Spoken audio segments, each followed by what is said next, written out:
What up, people? Mr. Motherfucking R here today, of course, to give you guys Diabolik Lovers Episode 7 motherfucking review. And before I start this review, fucking roll the picture, nigga. Fucking roll the picture.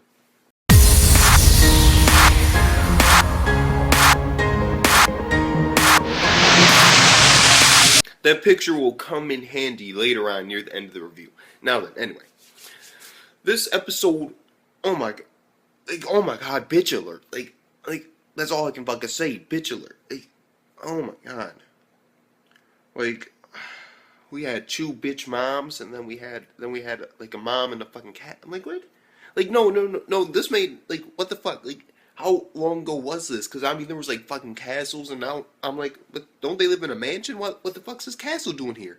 Like, it confused the shit out of me. Basically, it started off with, of course, a little bitch. This bitch, as always, she looks out her fucking window, and she sees somebody sitting down, like, in the fucking, like, in the front of the house near the fucking water fountain. She's just standing there. She has blue hair. And we've seen her, I believe, before, in, I believe, episode 1. And she, like, did this thing to her, and she passed out. Well, guess what? She looked at her, her heart, like, fucking, like, doom, and then she passed the fuck out, like that. And then she got, like, possessed, and she went to some fucking sewer, like, well, underground waterway, but still, like, it looked like a fucking sewer under the mansion, and there's, like, this giant-ass iron door, and I'm like, and there's, like, fucking chain, like, a fucking, barred up area. I'm like, what the fuck? And then, like, she goes through time and becomes younger when she was, like, a little girl or something. And we get to see all the brothers as kids. And we meet their moms. I don't believe, believe them when I said the names, I don't give a fuck. Like, fuck these moms. Like, oh my god, one mom, oh my god, fucking, Ayato, Kanato, and Raito's fucking mom. Kanato and Raito, they're just playing, like, having all the time. And the funniest shit ever happened. Oh, fucking Ayato, he calls Raito Lito. Like, I'm like, what? Like, he was a little kid, he had that little slur of words. I'm like, oh. Or it could be because L's and R's are, wait, no, is it? Yeah, Zoro, no, I'm not fucking sure. Nah, fuck it. So anyway, we meet all the younger versions of all the brothers. And let's start off with, of course, Ayato, Raito, and Kanato's mom.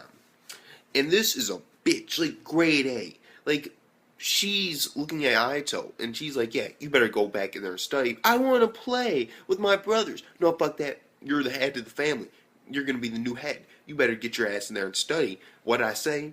And then he goes, like, repeating, like, I'm going to become the best, and if I don't, then I'm going to be at the bottom of the fucking lake, and I'm going to stay there for all time. And Mom's like, damn straight, I'll put your ass on the bottom of that lake. Like, you'll never die. You'll just stay down there forever alone. No one's going to rescue you. I'm like, what?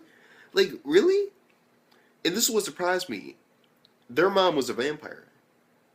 So I was like, oh, okay. But the other two moms, I'm not sure if they're vampires or not. But that bitch definitely was a vampire. Oh my god. She would suck your ass dry. Like, oh my. Like, what the fuck is wrong with her? Like, she seems like an evil bitch to me. Like, oh my god. And basically, she's treating Ayato like, you get in there and study, while Raito and Kanato, they're just out playing and singing and having all the time in the world. They're having fun. And I'm like, what the? This is bullshit. Fuck this bitch. That's all I gotta say. She's an evil bitch. And then she's walking around some more, and she stumbles across oh god, she stumbles across Reiji and Shu and their mom. And their mom's a little bit different. She was still a bitch, hell yeah, but the way it was basically Reiji didn't get any attention at all. He memorized the fucking book and told his mom, and she was like, like, she didn't give a fuck. It was all about Shu. It's like, even though he's the youngest, you're gonna, wait, isn't he the youngest? Yeah, Shu's the youngest. Even though he's gonna be, he's the youngest, like, you're gonna be the head of family one day. You can't be playing with these pets, because he brought home a dog, and it was one of his friend's dogs, so he was gonna watch it or take care of it. And she's like, take the dog. Like, get rid of that mutt. Drop it. Like, legit. and he's just like licking his face and all that, and he's happy and all that. And then she's like, Butler, and we finally see after since episode 1 we haven't seen this nigga, the Butler. Oh my god, where's he been at? Like, yo, I've been missing this dude. Like, I mean, when he was fucking ghosting, I was like, yo, this is my nigga. Like, legit doing old vampire shit. I'm like, yes. And in this one, he fucking, like, basically takes the dog. Of course, Shu lets it go, and he takes off running away.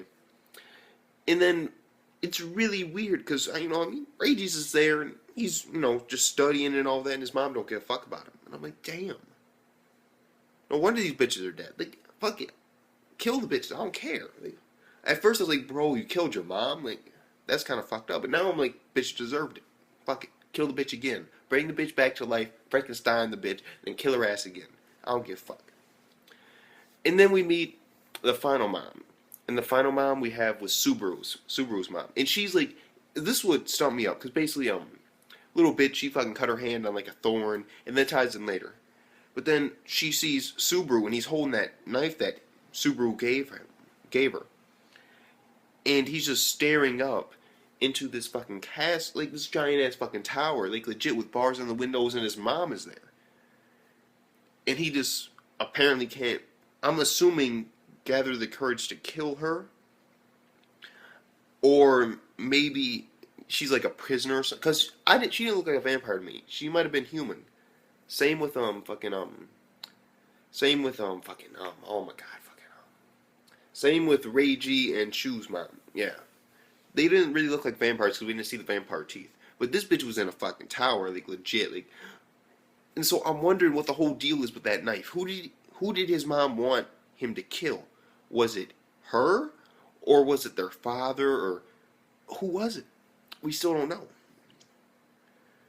And the entire time this entire thing's going on, I had a weird idea.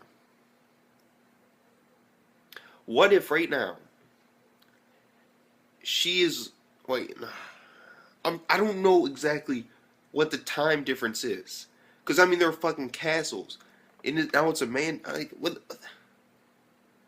But what I want to say, even though this seems kind of crazy, fuck it, why not? I wanted to say that she was put into her mom's shoes. Because of this, the first evil bitch. Like, fuck her, vampire bitch, fuck that bitch. Bitch can go die. Fucking talking about drowning her fucking son and leaving him there for eternity. Fuck that. But the whole thing about it was, that really got me. What if, because of something that she did to her, because she was like fucking hallucinating, walking down there, like being like a fucking zombie controlled, and it turns out that she was just like fucking tripping or hallucinating. I don't fucking know. But it wasn't though, because she actually cut her finger when she came back to the real world. But I think that she was that she could have been put into her mother's shoes of when her mother went, when she was stuck in the house like as a sacrificial bride, and then she had her, and then the priest came and took him away, and now that she's older, of course, time to take the bitch back. That would make sense. But the problem is, I saw castles, and if I didn't see that castle, I would be like, But I haven't seen the castle yet in the anime, I believe. I mean, it just looks like a mansion. From what I saw, I didn't see no fucking giant-ass castles and towers and shit. And so it makes me wonder, how far back is this, or if this was a different house. I don't know. And so that's the only thing that makes that whole going back and seeing things from her mom's perspective when they were young, that would make a lot of sense. But I'm not sure. I'm just not. Because I don't know how they age. I don't know how they age. I don't know how these vampires age. Because he looked like he was 8, but do they age like humans? Or, like every year they get, older until they hit a certain age and then they just stay there? I have no idea. I don't. Because it hasn't been really it hasn't really been explained, how old they really are. I'm assuming that they're like maybe 20 and 19 and down, that way, maybe like 21 and 25 and stuff like that. I assume they're around that age, but they could be older because they are vampires and live forever. So, I'm not sure, unless these niggas are like the shittiest vampires ever, and they like legit like get old, and then they're like fucking 200 broken bones and shit, still being a vampire. That would fucking suck. I don't know. And then she comes back. Ayato's there. She asks what's behind the door. None of your fucking business, bitch. And then puts the bitch against the girder. Fucking Ryanto, yeah, it's go time. I want some of your blood, that aroma, that fragrance. Then it turns into, of course, the picture.